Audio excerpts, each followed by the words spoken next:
government has warned public servants against participating in the planned countrywide shutdown today. The Public Service and Administration Department says while protests are protected by law, essential workers are not allowed to join in during working hours.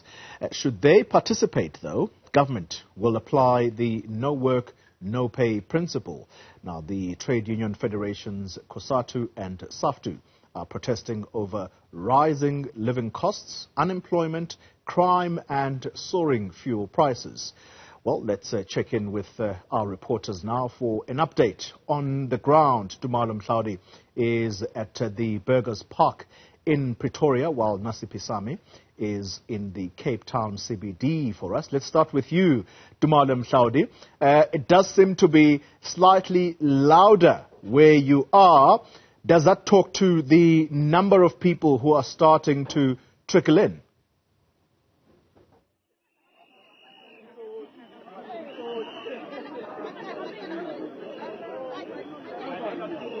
Hello, Koli. I don't know if you can hear me. I'm struggling to hear you a bit. It's loud, very loud where I am right now. But in terms of the number of people that we've got here, it's certainly become quite a larger number than we had earlier. I would say that from this vantage point, we're looking at now easily a couple of hundred, just upwards towards 500. But I'm told by Cosatu affiliates and Cosatu members that and the leadership that certainly there are more buses that are expected to come. As we've been waiting here this morning, and on the other side of this Burgerspark, there have been Cosatu vehicles coming in. There will be both minibuses as well as private vehicles.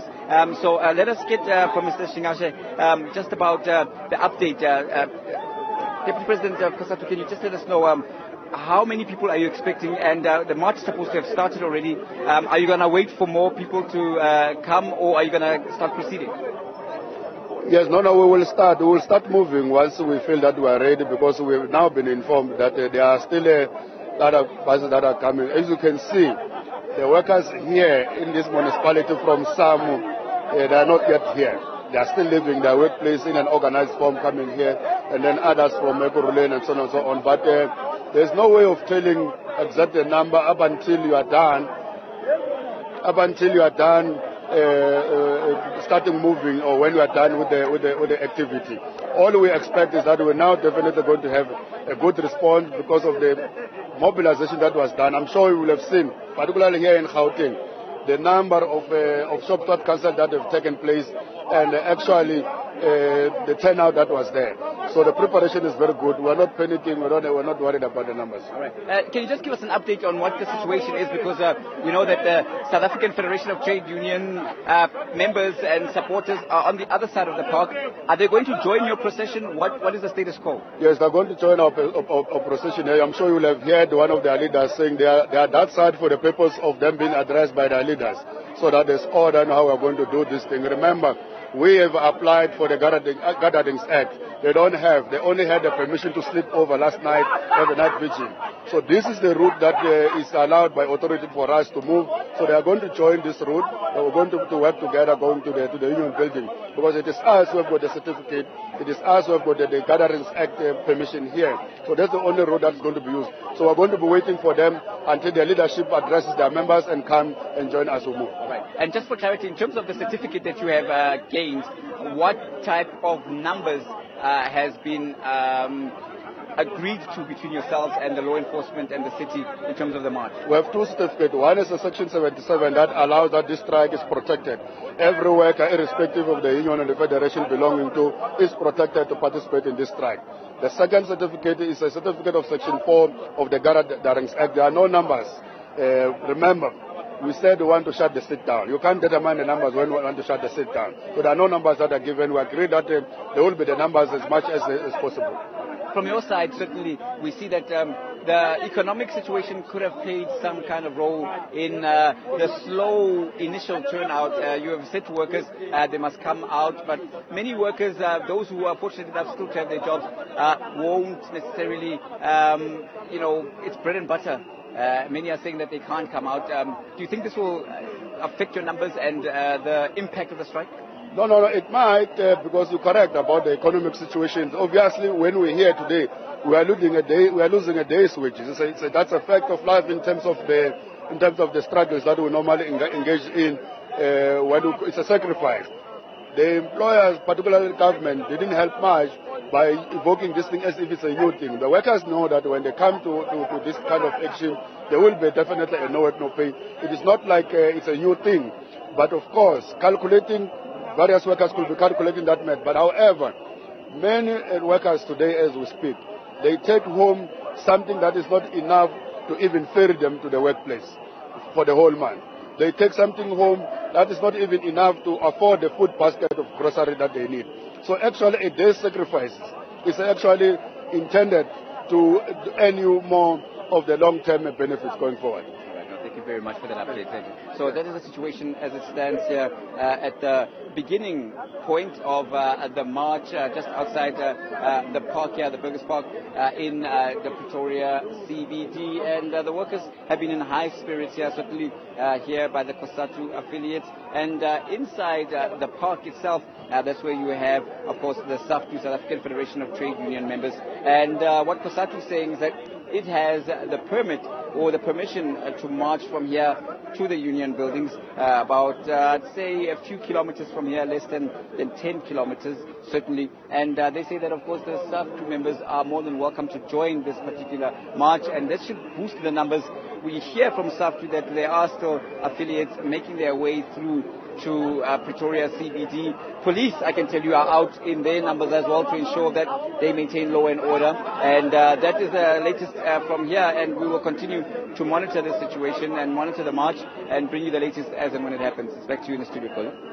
Mohlaoli, thank you very much for that update live for us in Pretoria. Let's take you to the Cape Town CBD now, and that's where Nasiphi Sami is watching the situation. Nasiphi, good morning to you. Important to touch on the turnout where you are, given that the taxi industry did not seem to agree to the call for sympathy from those from the federations that are conducting this strike. They have made it clear that they are not participating and they are not going to participate in this shutdown. Has that contributed to the turnout where you are?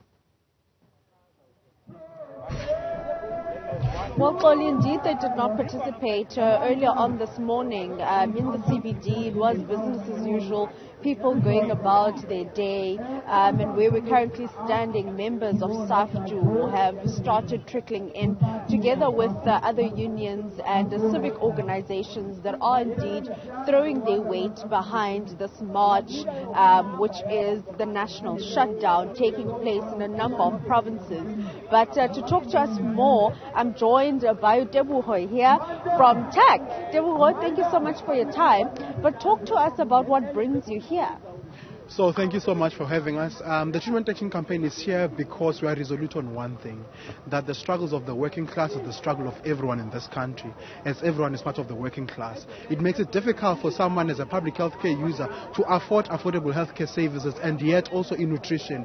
And the prices are striking up and all those things are becoming affordable. And yet we have an unresponsible government who's just making everything meaningless and making sure that our people cannot afford the basic necessities that they need. We are here to support the working class because, you know, at the end of the day, they are part of the same people that are public health care users, and we also have public health care facilities that are in shambles, and yet we have a government that does not want to address those situations. So here today, we are here to say we are here with you in this struggle, for this struggle is for us all, the working class, and as the working class, we are here to also to make sure that our people have access to affordable quality healthcare services for all. On that note, quickly for us, what do you think government should do?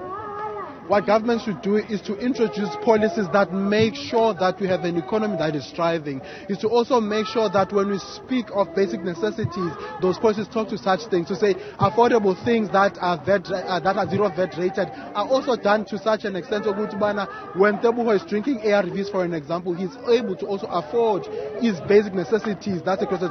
2 years ago, a basic basket of groceries will cost me 1,500, but today it costs me 2,800. And yet we have a government that does not really want to speak to such a situation. Inflation rate keeps on going up and up, and yet we have a government that does not want to mitigate any of these factors into play. Thank you so much. Deborah, we're there from TAC. I'm also joined here by the Provincial Secretary of Saftu. Andre, thank you so much for your time.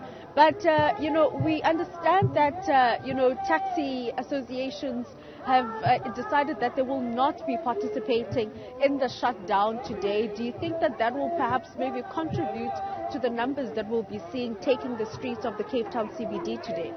No, in actual fact, the taxis have indicated they are not going to be arriving. But we got taxis from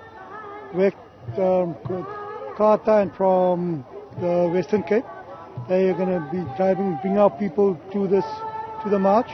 So we do think that this march has got a big support.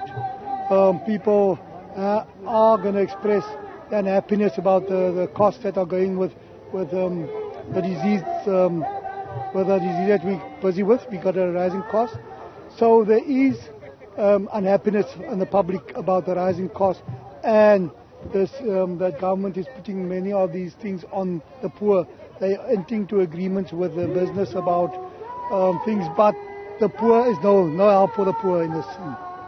Andre, we've seen marches like this before with the same demands that you have.